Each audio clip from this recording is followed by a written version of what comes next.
কিছু শেয়ার করতে চাই, তার কাছ থেকে তার গল্পগুলো শুনতে চাই, কারণ আমি বিলিভ করি তিনি একজন স্টোরি টেলার। তার এতগুলো পরিচয়, এত গুণী একজন মানুষ, নেক্সট কোন পরিচয়ে তাহসান ভাইকে আমরা দেখতে পাবো সবকিছুই আমি জেনে নেব। তার আগে তাহসান ভাই, আমি জানতে চাই কেমন লাগছে Porcelina presents Paragon catering wedding carnival powered by স্বপ্নধরাতে এসে? খুব ভালো লাগছে, কাচ্চি বিরিয়ানি খেতে পারবো। কি কেউ শুনতে পাচ্ছি? হ্যাঁ, সো জোকটা ছিল কাচ্চি বিরিয়ানি খেতে পারবো, এই জন্য ভালো লাগছে। আমরা বাঙালিরা, বাংলাদেশিরা এই ব্যাপারটা খুব পছন্দ করি। আর আমি জানি যে প্যারাগন কেটারিং এর কাচ্চি খুব ভালো হয়, অনেক বছর খাওয়া হয় না, কারণ বিয়ের দাওয়াত আসলে খাওয়া হয় না ফর আ সার্টেন রিজন বলবো। সো আজকে বিয়ের আয়োজন এবং কাচ্চির আয়োজন, তার সাথে তোমার সাথে আড্ডা দেওয়ার সুযোগ আছে, সো ভালো লাগছে। হ্যাঁ, ভালো লাগছে। গ্রেট।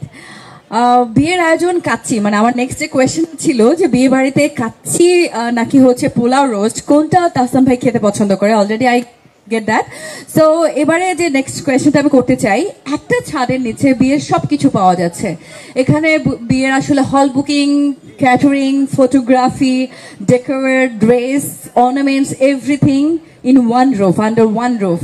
এরকম যদি আপনাকে একটা বিয়ের প্ল্যান করতে বলা হয়, আপনার কতদিন লাগবে বা আপনি কিভাবে প্ল্যানটা করবেন? ছোট্ট করেই শুনি একটু। আমার যদি এরকম প্ল্যান করতে হয়, আমার ওই যে পরিচিত অনেক মানুষ আছে যারা এই বিষয়ে স্পেশালাইজ, অলরেডি অনেক এক্সপিরিয়েন্স আছে। আগে তো একটা যুগ ছিল 10-20 বছর আগে, চাচা মামা খালুরাই আমাদের বিয়ের অর্গানাইজের কাজটা করতো। এখন তো আমাদের এটা একটা ইন্ডাস্ট্রি দাঁড়িয়ে গেছে।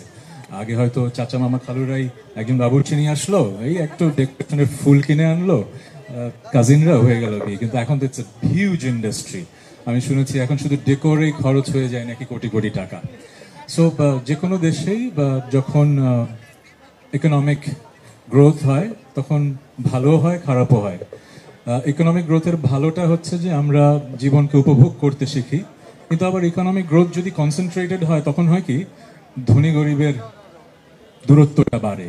সো একই দেশে হয়তো একটা বিয়েতে খরচ হচ্ছে 10-100 কোটি টাকা, আরেকটা হয়তো পরিবারে ছেলে মেয়ের বিয়ে দেওয়ার খরচটা হচ্ছে না।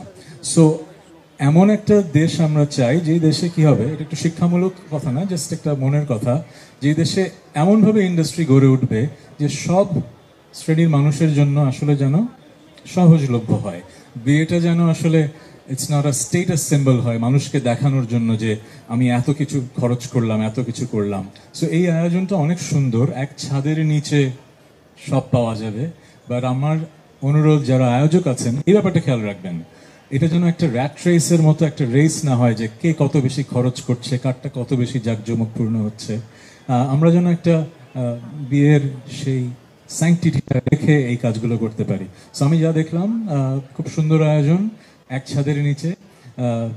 বাংলাদেশের মানুষ যেন এরকম আরো আয়োজন জেলায় জেলায় অথবা বিভাগীয় শহরে হয়, সেই উদ্যোগটা নেওয়া হয়। আমাকে প্রশ্ন ছিল আমি কি করব, আমি এই মানুষগুলোকে হায়ার করব, কারণ আমি জানি যে ওনারা যে ধরনের আয়োজন করেন সেটা পরিমিত, সুন্দর, কিন্তু আবার ওই ধরনের জাঁকজমকপূর্ণ না, যে জাঁকজমকপূর্ণের একমাত্র উদ্দেশ্য হচ্ছে অন্য মানুষকে দেখানো যে আমি অনেক অর্থবিত্তের বৈভবের অধিকারী। নট নেসেসারি, বাট বিয়েটা আসলে আমাদের সবারই খুব ড্রিম একটা ব্যাপার থাকে, ড্রিমি একটা জিনিস থাকে। স্পেশালি আমি মেয়েদেরকেই বলতে চাই, তারা ছোটবেলা থেকেই স্বপ্ন দেখে যে তার বিয়েতে সে কিভাবে কোন শাড়িটা পরবে। সো যাই হোক, বিয়ের এই অনুষ্ঠান বা বিয়ের যে কালচার বাংলাদেশে, এটা কিন্তু বাংলাদেশে যেভাবে আমরা বিয়েটাকে এনজয় করে ওয়েডিং কার্নিভাল করছি আমরা, এরকম একটা আয়োজন আমাদের আসলে বিয়ের যে কালচার সেটাকে কতটুকু প্রভাবিত করবে বলে তাহসান ভাই মনে করে? আরো কঠিন প্রশ্ন। কালচার এমন একটা জিনিস যেটা তো বিবর্তনের মাঝে বদলে যাচ্ছে। আমি যখন ছোট ছিলাম তখন বিয়ের অনুষ্ঠান হয়তো একভাবে হতো, এখন তো সংখ্যায়ও বেড়ে গেছে, আয়োজনের পরিধিতেও বেড়ে গেছে। এখন এমন এমন অনুষ্ঠান হয় যারা আমরা ওই যুগের মানুষ এই অনুষ্ঠানের নামও শুনিনি। সো কালচার তো যেভাবে চেঞ্জ হচ্ছে, ওই যে একটা বললাম, একটা হয়েছে যে চাচা মামা খালুদের থেকে চলে এসছে, এটা আমাদের একটা কর্পোরেট একটা এন্টিটি এটা হোস্ট করছে সবকিছু। আরেকটা হচ্ছে সংখ্যা বেড়েছে। বাট এই ধরনের আয়োজনে কালচার যেটা চেঞ্জ হবে, যে ডেমোক্রেটাইজেশন হবে। এখন যেটা হবে যে আগে কিছু সার্ভিস হয়তো শুধু যারা ধনী তারাই অ্যাভেল করতে পারতো। এখন যেহেতু সব শ্রেণীর মানুষের জন্য এরকম স্টল আমরা দেখছি, যেখানে হয়তো 1 কোটি টাকারও একটা ডেকোর সার্ভিস আছে, আবার 1 লাখ টাকারও ডেকোর সার্ভিস আছে। এরকম আয়োজনে যেটা সুবিধা হবে, সব ধরনের কোম্পানিরা সুযোগ পাবে তাদের ব্যবসার প্রসারের জন্য। আজ থেকে 10 বছর আগেও কিন্তু সব শ্রেণীর মানুষের জন্য এই ধরনের সার্ভিসেসগুলো পাওয়া যেত না। সো একই ছাদের নিচে সব প্রাইস পয়েন্টে যেহেতু আমরা এই সার্ভিসটা দিতে পারছি এই আয়োজনে, আমার মনে হয় পোর্সেলিনাকে ধন্যবাদ যে তারা এই সুযোগটা করে দিয়েছে। কালচার এভাবেই চেঞ্জ হবে যে সব লেভেলের মানুষ যার যা ক্ষমতা অনুযায়ী সে স্পেন্ড করবে, মানুষ দেখানোর জন্য না, ওই যে বললাম যে একটা স্পেশাল দিন, তার স্পেশাল দিনটাকে সুন্দরভাবে সাজানোর জন্য। অবভিয়াসলি, এবং এখন জীবনযাত্রা যেরকম, লাইফস্টাইল এরকম, ঠিক সেরকম ভাবেই একসাথে যদি সবকিছু পাওয়া যায়, এখানে শুধুমাত্র ডেকর না, ইভেন তো আমরা ব্রাইড অ্যান্ড গ্রুমের জন্য তাদের ড্রেস, তাদের মানে যা যা লাগে বিয়েতে, ইভেন তো হানিমুন প্যাকেজ, সবকিছুই কিন্তু এই ওয়েডিং কার্নিভালে থাকছে। তো আমার মনে হয় অডিয়েন্স এবং যারা আছেন পুরো ঢাকা শহর জুড়ে, পুরো বাংলাদেশ জুড়ে, তাদের কাছে একটা বার্তা নিয়ে এসেছে এই ওয়েডিং কার্নিভাল, যে এত সুন্দর একটি আয়োজনের মাধ্যমে বিয়ে নিয়ে আর হ্যাসেল নয়, বিয়েটা আসলে এনজয় করার মতো একটা বিষয়, যেটা আমরা অনেক সময় দেখা যায় আমাদের অনেকের জন্য। তাহসান ভাই যেমন ছোটবেলায় গল্প করছিলেন যে তাদের সময় বা যেরকম বিয়ে তিনি দেখেছেন, সেই জায়গা থেকে যেহেতু আমরা সরে এসেছি এত সুন্দর একটা আয়োজন ওয়েডিং কার্নিভালে, আমরা আসলে সবকিছু পেয়ে যাচ্ছি, কোনো ধরনের স্ট্রেস, কোনো ধরনের ঝামেলা ছাড়া। তো এত সুন্দর একটি আয়োজনে আরো একটা প্রশ্ন আসলে আমার মাথার মধ্যে চলছে, যেখানেই বিয়ে সেখানেই কিন্তু আমরা জানি এখন নাচ গান তো হয়, সব জায়গায় হয়, এবং খুব সুন্দর করে এক একটা অঞ্চল, পুরো বাংলাদেশ আমাদের এত সুন্দর একটা পৃথিবীর মাঝে এত সুন্দর একটা দেশ, সেখানে প্রত্যেকটা অঞ্চলে কিন্তু খুব সুন্দর সুন্দর বিয়ের আয়োজন হয়। তাহসান ভাই এরকম কি সুযোগ পেয়েছে কোনো বিয়ের আয়োজনে যাবার বা এনজয় করার? আমি যেহেতু অনেক বছর আগে খ্যাতির প্রলেপটা গায়ে পড়ে গেছে, যখন থেকে নাচানাচিটা স্টেজে নাচানাচিটা কালচারের পার্ট হয়ে গেল বাংলাদেশের, তার আগেই আসলে আমি রিটায়ার করেছি আত্মীয় স্বজন হিসেবে, সেলিব্রেট করার হিসেবে। কারণ এখন কি ছোট ছোট ছেলে মেয়েরাই তো নাচানাচি করে, আমার সেই অভিজ্ঞতাটা হয়নি। বাট এখন যেটা অভিজ্ঞতা, একটু আগে বললাম যে বিয়ের দাওয়াত কম খাওয়া হয়, এর মূল কারণ একটু আগে আপনারাই দেখলেন। যখন আমি ঢুকলাম, আমি যখন বসলাম, অনেকগুলো ক্যামেরা তো আমার সামনে ছিল, অনেক মানুষ আমার সামনে ছিল। সো যখন আমি বুঝলাম যে আমি একটা বিয়ের অনুষ্ঠানে যাবার কারণে যারা ওই দিনের সবচেয়ে বড় star, the husband and the wife, তাদের কাছে মানুষ ভিড় না করে হয়তো আমার কাছে অথবা অন্যান্য কোনো পরিচিত মুখের সামনে ভিড় করছে, ওইটা আসলে ওই দিনের ওই স্পেশাল মানুষ দুজনের জন্য আসলে ঠিক হচ্ছে না। ওই দিন থেকে আমি আসলে বুঝলাম যে সেলিব্রিটিরা কেন আসলে বিয়ের অনুষ্ঠানে একেবারে শেষের দিকে যায়। কারণ আজকে যার দিন, যে দুটো মানুষের দিন, ক্যামেরা সব থাকবে তাদের উপরে, রাইট? সো আমি এই জন্য এখন বিয়ের দাওয়াতে কম যাওয়া হয়, আর গেলেও একদম শেষের দিকে যাওয়া হয়। এই জন্যই আজকে বললাম কাচ্চি আজকে আমার জন্যই রান্না হয়েছে। হ্যাঁ, আমরা সবাই মিলে অনেক এনজয় করেই কাচ্চি খেতে পারবো, এবং অডিয়েন্সদের জন্য কিন্তু তাই সেই সুবর্ণ সুযোগ। বিয়ের যা যা এখানে শুধুমাত্র ব্রাইড আর গ্রুম থাকছে না, বাকি সবকিছুই থাকছে মোটামুটি। কারণ আজকে, কালকে, পরশু আসলে বিয়েতে যেমনটি বলেছি, নাচা গানা সবকিছু, এখানে কনসার্ট হচ্ছে, এখানে র্যাম্প শো হবে, এখানে আরো অনেক কিছু আপনাদের জন্য ওয়েট করছে। বাট এখন তাহসান ভাই হয়তো কোনো ওয়েডিং সেরেমনিতে যেতে পারে না, সেলিব্রিটি তাহসান ভাইয়ের জন্য, তাহসান খানের জন্য। কিন্তু যখন ছোটবেলায় ছিল, তখন কোন অঞ্চলের বিয়ে বা লাইক যে কোনো একটা মেমোরেবল ওয়েডিং এর কথা যদি আমি জানতে চাই, সেটা কোনটা হবে? মেমোরেবল ওয়েডিং আমার বড় ভাইয়ের ওয়েডিং ছিল। ওই তখন ফর্মাল কোনো ইভেন্ট ম্যানেজমেন্ট কোম্পানির যুগ ছিল না, এটা ছিল 1995 সাল। So my father was the only one who managed the whole show, and আমার বাবা is very meticulous সবকিছু ম্যানেজ করতে, খুব সুন্দর করে আয়োজন করেছিলেন। এখনো মনে আছে, মানে এত এনজয় করেছিলেন। So that's the only wedding ceremony যেটা আমার খুব মনে পড়ছে এই মুহূর্তে। ঢাকার বাইরে থেকে যত আত্মীয় স্বজন সবাই ঢাকায় এসেছিল, এক বাসাতে ফ্লোরিং করে প্রায় 30-40 জন থাকা। সো ওই ব্যাপারটা, ওই সময়টা এখন হয় কিনা জানি না। এখন হয়তো বিয়ের আগে নাচ প্র্যাকটিস করার জন্য সবাই কাজিনরা এক হয়, কিন্তু একদম দিনের পর দিন একই বাসায় থাকা, সপ্তাহের পর সপ্তাহ, ওই ব্যাপারটা খুব এনজয় করি। সো ঢাকার বিয়েই আসলে। ঢাকার বিয়ে, ওকে।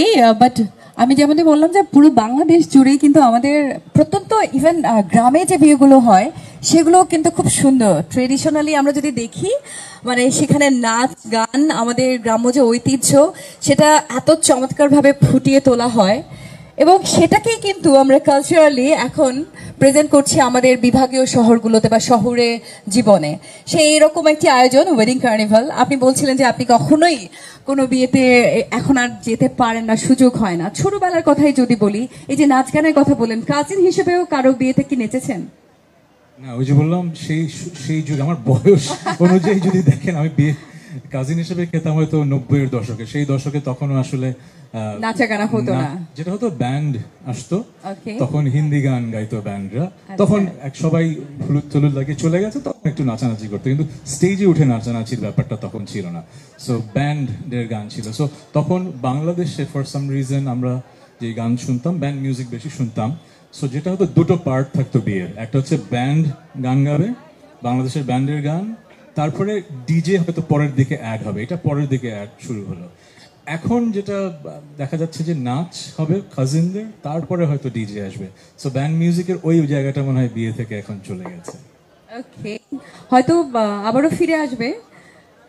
কিন্তু আমরা দেশের বাইরে বা ওয়েস্টার্ন কালচারে, ইভেন দো আমি আমাদের পার্শ্ববর্তী যে দেশগুলো রয়েছে সেখানেও দেখতে পাই বিয়েতে অনেক সেলিব্রিটিরা গান করতেও যায়, যারা celebrity singer.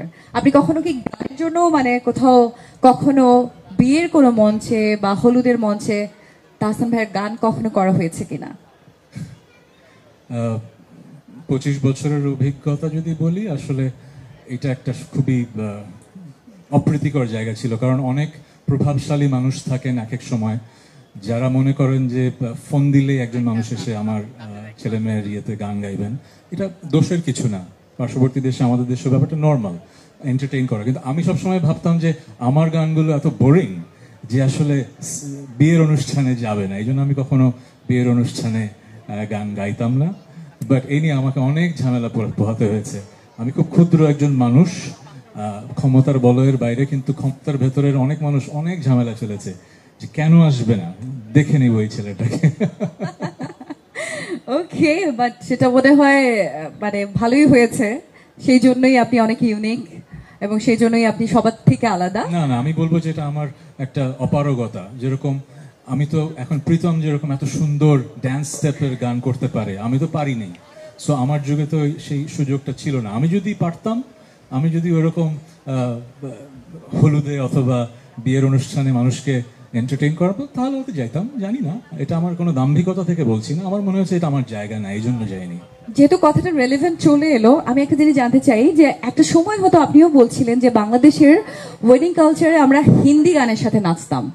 নাওএডেজ scenario has been changed, আমরা কিন্তু বাংলাদেশের বাংলা গানে নাচতে থাকি। এবং প্রীতম যে নামটা বললেন, এক্ষেত্রে কিন্তু ও সহ আরো অনেক ট্যালেন্টেড কম্পোজার এন্ড সিঙ্গারদের অনেক ভূমিকা রয়েছে। এই বিষয়টাকে আপনি ফিল করেছেন কিনা? ডেফিনেটলি ডেফিনেটলি, আমাদের ইন্ডাস্ট্রিতে এখন সব ধরনের গান হচ্ছে, বাংলাদেশের মানুষ আমাদের দেশের গান শুনছে। বাইরের গান শোনা দোষের কিছু না, অবভিয়াসলি আমরা বাইরের গান শুনবো, শুধু আমাদেরকে নিজের সংস্কৃতিকে ভুলে যে বাইরের গান শোনাটা হয়তো আমার কাছে একটু দৃষ্টিকটু লাগতো। এখন যেটা হয়েছে, সময় বদলেছে, আমাদের দেশে অনেক ভালো ভালো সিঙ্গার্স আছেন, ডিজে আছেন, যারা বাংলা গানকেই রিমিক্স করছেন। So it's a good thing. Particularly আসলে গায়ে হলুদের অনুষ্ঠানের কথাই আমি বোঝাতে চেয়েছি, যখন হিন্দি গানের সাথে আমরা বেশি বেশি করে আসলে এনজয় করতাম। বাট হ্যাঁ, অফকোর্স আমাদের বাংলা গানের সাথে যদি অন্য কোনো কালচার, অন্য কোনো আসলে মিউজিক ইন্ডাস্ট্রি আসে, দেন ইটস ওয়েলকামিং। সো যাই হোক, ওয়েডিং কার্নিভালে এসে ওয়েডিং প্ল্যান নিয়ে অনেক কিছু জানছি প্রতিনিয়ত। আপনার কাছে যদি প্রশ্ন করি যে ওয়েডিং প্ল্যানার যারা থাকে তাদের কাজটা কতটুকু সহজ বা কঠিন একটা অ্যালবাম প্ল্যানের মতো? দুটোই খুব কঠিন। অ্যালবাম প্ল্যান করা তো একটা স্পেশালাইজ কাজ, এই কাজটা সবাই করতে পারে না, গান লেখা শুরু করা। সো ওইটা একদিক থেকে কঠিন, কিন্তু ওয়েডিং প্ল্যান করাটা অনেক বেশি কঠিন। কারণ কি, আপনি দুজন মানুষের জীবনের প্রবাবলি সবচেয়ে ইম্পর্টেন্ট দিনটা ডিজাইন করছেন। সো তাদের এক্সপেকটেশন অনেক হাই থাকবে। কিন্তু বাজেটের তো লিমিটেশন থাকবে, সো ওই এক্সপেকটেশন মিট করাটা খুব কঠিন। সো ওয়েডিং প্ল্যানারদের কাজ অনেক কঠিন। হ্যাঁ, ওকে, যারা আজকে বিয়ে করবে বা বিয়ে করতে যাচ্ছে, মানে নিউ লাইফে এন্ট্রি করতে যাচ্ছে, এখানে অডিয়েন্সদের মধ্য থেকে আমি জিজ্ঞেস করে নিয়েছিলাম, ম্যাক্সিমামই হচ্ছে আনম্যারিড, তাদের জন্য তাহসান খানের পক্ষ থেকে অ্যাডভাইস কি থাকবে? কোনো অ্যাডভাইস নাই, জাস্ট কিছু বিষয় অ্যাডভাইস কাজে দেয় না। সো এটা সেরকম একটা বিষয়, বাবা মার কথা শুনবেন, এই একমাত্র অ্যাডভাইস আমার কাছ থেকে যেটা হয়তো কাজে লাগবে। Thank you.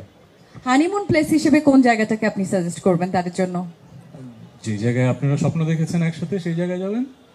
ওকে, আমরা এটাও জানি যে তাহসান খান কিন্তু অনেক স্টাইলিশ একজন মানুষ, তার স্টাইল, তার লাইফস্টাইল প্রতিনিয়ত আমাদেরকে ইন্সপায়ার করে। সো যদি বলি যে বরের জন্য ড্রেসের ক্ষেত্রে আপনি কোন ড্রেসটা বিয়ের জন্য তাকে সাজেস্ট করবেন বা অ্যাডভাইস করবেন যে এটা পরা উচিত বা পরা উচিত না? Fashion choice is very much individual, আমি এটা কারোর জন্য বলে দিতে পারবো না।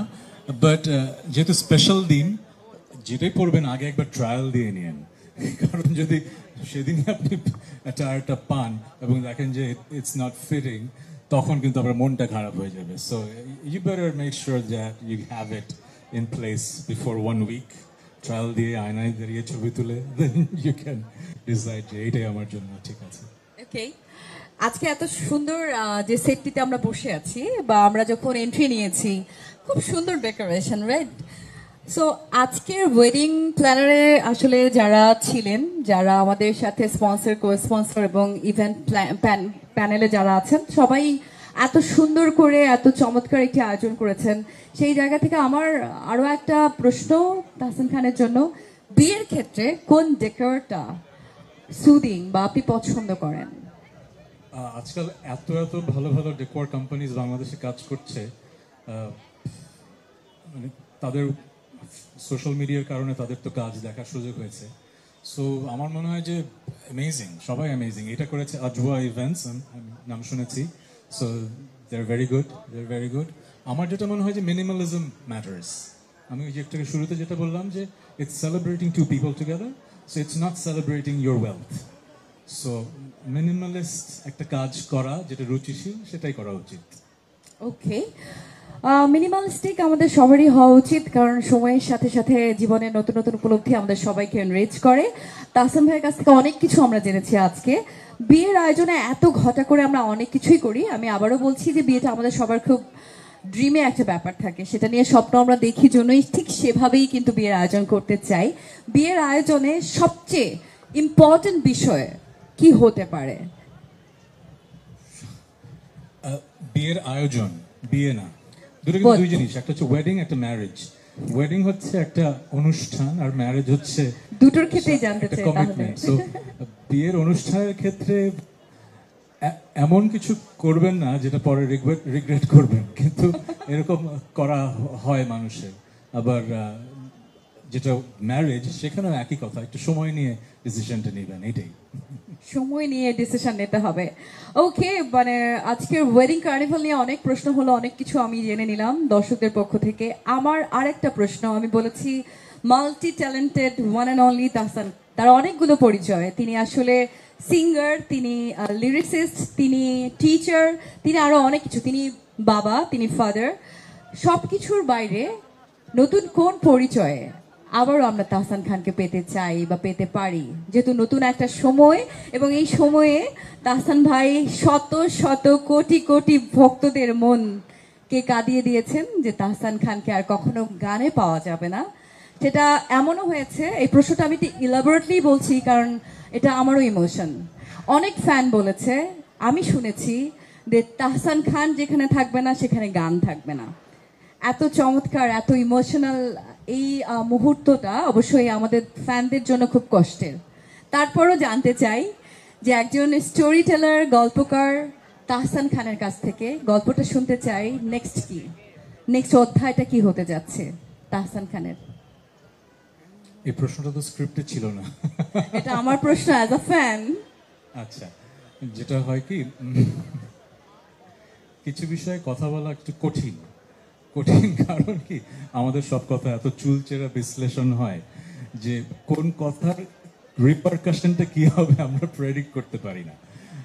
আমার ইচ্ছা ছিল যে যেরকম অভিনয় থেকে বিরতি নিয়েছি, আস্তে আস্তে মানুষ ভুলে যাবে, গান থেকেও বিরতি নিব, আস্তে আস্তে ভুলে যাবে। কিন্তু মেলবোর্নের কনসার্টে যখন আমি কথাটা বলেছি, হার্ডলি কতজন ছিল, ওটা যে এইভাবে করে সারা দেশে ছড়িয়ে পড়বে এটা আমার জানা ছিল না। আমি ভেবেছিলাম গান থেকে যেরকম, অভিনয় থেকে যেরকম সরে এসেছি, গান থেকে আস্তে আস্তে সরে আসবো। এই বছর হার্ডলি কয়েকটা ইভেন্ট আছে, সেগুলো করবো। ডিসেম্বরে চিটাগংয়ে একটা, দ্যাটস ইট। এর আর পরে আর কোনো কনসার্ট নিচ্ছি না, এটাই আমার ইচ্ছা ছিল। কিন্তু আমি তো একটু ইমোশনাল কবি মানুষ, বলে ফেলেছি এমনভাবে এটা ছড়িয়ে গেছে। এখন আমি চাইনি যে এটা এইভাবে করে একটা ন্যাশনাল ইস্যু হয়ে যাবে, কেউই চায় না এই ব্যাপারটা। কিন্তু ন্যাশনাল ইস্যু হয়ে গেছে বলে আমাকে অনেক প্রশ্নের সম্মুখীন হতে হচ্ছে। আর যেটা হয় কি, এটা শুধু আমার বেলায় না, আমাদের দেশে না, সারা পৃথিবীতেই আমাদেরকে নিয়ে এখন মানুষ ভালোবাসার থেকেই অনেক কথা বলে। আবার যারা ভালোবাসে না তারাও সুযোগ খুঁজে যে এখন কি একটা বলা যাবে। সো আমি দেখলাম যে আমার ওই একটা কথার ফলশ্রুতিতে অনেক কিছু হয়ে গেছে।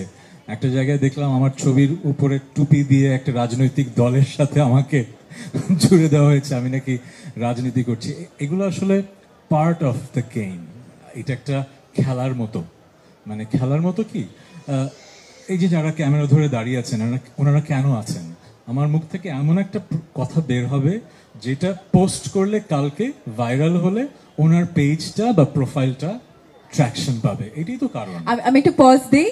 আচ্ছা, আসলে কি আপনারা এই জন্য ক্যামেরা নিয়ে দাঁড়িয়ে না না আছেন? না, সবাই না, কিছু মানুষ। Okay. কিছু মানুষ, বাকি সবাই ভালোবাসার জন্যই এসছেন, বাকি সবাই নিউজ কভার করতে এসছেন। কিন্তু কিছু মানুষ তো আসলে ওই কারণেই এসছেন। এটা দোষের কিছু না, এটা সারা পৃথিবীতেই হচ্ছে। কিন্তু আমাদের যেটা সমস্যা হচ্ছে না, এখন আমাদের খুব চিন্তা করে কথা বলতে হয়, কোন কথাটা কি হয়ে যাবে। ঠিক আছে, সো এই প্রশ্নটার ছিল যে আমার নেক্সট পরিকল্পনা কি, অথবা কি কারণে। আসলে কিছু অভিজ্ঞতা আছে, যে অভিজ্ঞতাগুলো এতটাই পার্সোনাল এবং লাইফ অল্টারিং।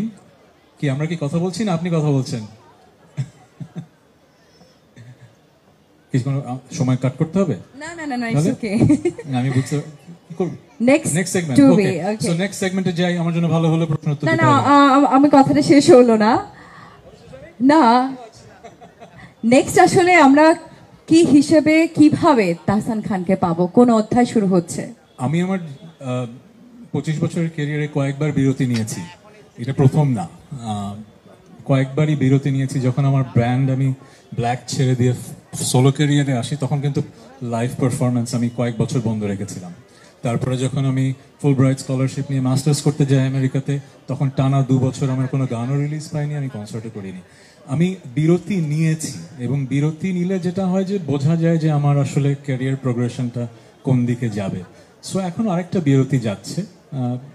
আমার মনে হয়েছে গত 25 বছরে যত গান লেখা ছিল, যে পরিমাণ ভালোবাসা পাওয়ার ছিল তার চেয়ে অনেক বেশি পেয়েছি। এখন আসলে করতে থাকলে ব্যাপারটা বোরিং, স্টেল হয়ে যাবে।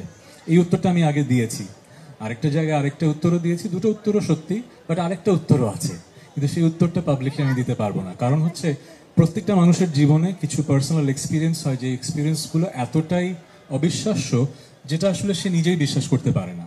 সো এমন কিছু কথা আমি আপনাদের সামনে বলবো না যেটা আমি জানি যে একটা ন্যাশনাল ইস্যু তৈরি করবে। আমি ন্যাশনাল ইস্যু তৈরি করতে চাই না। আমি গানের মানুষ হিসেবে 25 বছর কাজ করেছি, আপনাদের অনেক ভালোবাসা পেয়েছি। আমার মনে হয় একটা বিরতি দরকার। পরে কি হয় সেটা পরে দেখা যাবে। তাহলে অবশ্যই একটু হলেও মনের মধ্যে প্রশান্তি কাজ করলো যে এটা বিরতি, ইটস নট এন্ড। মোটামুটি পার্মানেন্ট বিরতি, হ্যাঁ। পার্মানেন্ট বিরতি, বিরতি কখনো পার্মানেন্ট হয় না। যাই হোক, আমরা ধরে নিচ্ছি ফ্যান, যারা ফ্যান মোমেন্ট হিসেবেই যে এটা একটা বিরতি, একটা পজ। এরপরে তাহসান খানকে আবারও আমরা সব জায়গায় হয়তো বা পাবো। আমাদের বিপদটা হয় কি, আমাদের প্রতিটা কথা ধরা হয়। অস্ট্রেলিয়াতে আমি বলেছি যে আমার ওভারসিজ ব্যান্ডের সাথে শেষ ট্যুর, বাংলাদেশে যে আমার কয়েকটা কাজ আছে সেখানে 2-3টা কনসার্ট করতে হবে, তারপর শেষ। ল্যান্ড করার পরে আমার একটা ব্র্যান্ডের সাথে কাজ হয়, সে ব্র্যান্ডের ফোন ওপেনিং এ আমি 3টা গান গাইলাম, নিউজ হয়ে গেল। বিরতির ঘোষণা দিয়ে সাথে সাথে নেমে উনি কনসার্টই করলেন। আমি তো বলিনি আমি যে আর কখনো, আমার তো বলা হয়েছে যে আমি এই বছর আরো 3-4টা কনসার্ট আমার নেওয়া আছে, নতুন কনসার্ট নিচ্ছি না। আর যেগুলো আগের কমিটমেন্ট সেগুলো তো শেষ করতে হবে, তাই না? সো ওইগুলো শেষ করে আমি কাজ শেষ করছি, এইটাই। সো আমার অনুরোধ থাকবে যে এমনভাবে ফটো কার্ড বা নিউজ করবেন না, কারণ আমাদেরকে বিব্রতকর অবস্থায় পড়তে হয়, এটা আমাদের পার্ট অফ আওয়ার ক্যারিয়ার, কিন্তু জোর করে ফেলেন না, এতটুকু। ওকে, আসলে নেক্সট অধ্যায় বলতে আমি জানতে চেয়েছি যে তাহসান খান কি টিচিং এ আবার ব্যাক করছে? আমি একটু পড়াশোনা করব, কারণ আমার Okay. এই বয়সে এসে মনে হয়েছে যে পৃথিবীর প্রত্যেকটা মানুষের জীবনে অধ্যায় থাকে না। প্রথম অধ্যায় মনে করে যে আমি কিছু জানি না, অনেক প্রশ্ন। দ্বিতীয় অধ্যায় অনেক জেনে ফেলেছি, আর কিছু জানার নেই। আমি ওই অধ্যায়টাই ছিলাম, কিন্তু রিসেন্টলি আমার মনে হয়েছে আমি জীবন জগৎ সম্পর্কে কিছুই জানি না, আমার আসলে অনেক পড়াশোনা করতে হবে। সো এই বিরতির সময়টা আমি একটু পড়াশোনা বেশি করবো। আমি গল্পকার বলেছি আপনাকে, কিন্তু ফাদারও, বাবা হিসেবে বাবার যে ফিলিংস, সেই ফিলিংস বা পিতৃত্ব বোধ যেটাকে আমরা বলি, সেটা আপনার জীবনবোধকে কতটুকু ইনফ্লুয়েন্স করেছে বা জীবনবোধে কতটুকু পরিবর্তন এনেছে? প্রতিটা মানুষ কি করে যেভাবে, একেবারেই অন্যরকম কিছু না। This is something that changes you for the better. Well, একদম লাস্ট মোমেন্টে চলে এলাম আমাদের এই কনভারসেশনের। সোশ্যাল মিডিয়া নাওডেজ আমাদের জন্য অনেক অনেক অনেক পজিটিভ কিছু নিয়ে আসছে, কিন্তু আপনার সাথে কথা বলার পর বা আমরা জানি এখন সোশ্যাল মিডিয়াতে আসলে আমরা অনেক কিছুই পাই। সোশ্যাল মিডিয়া দিয়ে মানুষকে ইনফ্লুয়েন্স করতে পারি, সোশ্যাল মিডিয়া দিয়ে আমরা আর্ন করতে পারি, সোশ্যাল মিডিয়াতে আমরা সেলিব্রিটি পাই, সব কিছুই পাচ্ছি। এবং সোশ্যাল মিডিয়া থেকেই আমরা আসলে যে কোনো ধরনের কালচার এক্সচেঞ্জ করতে পারি। এটা আসলে সবচেয়ে সুন্দর জিনিসটা কোনটা, সবচেয়ে ভয়ঙ্কর জিনিস কোনটা?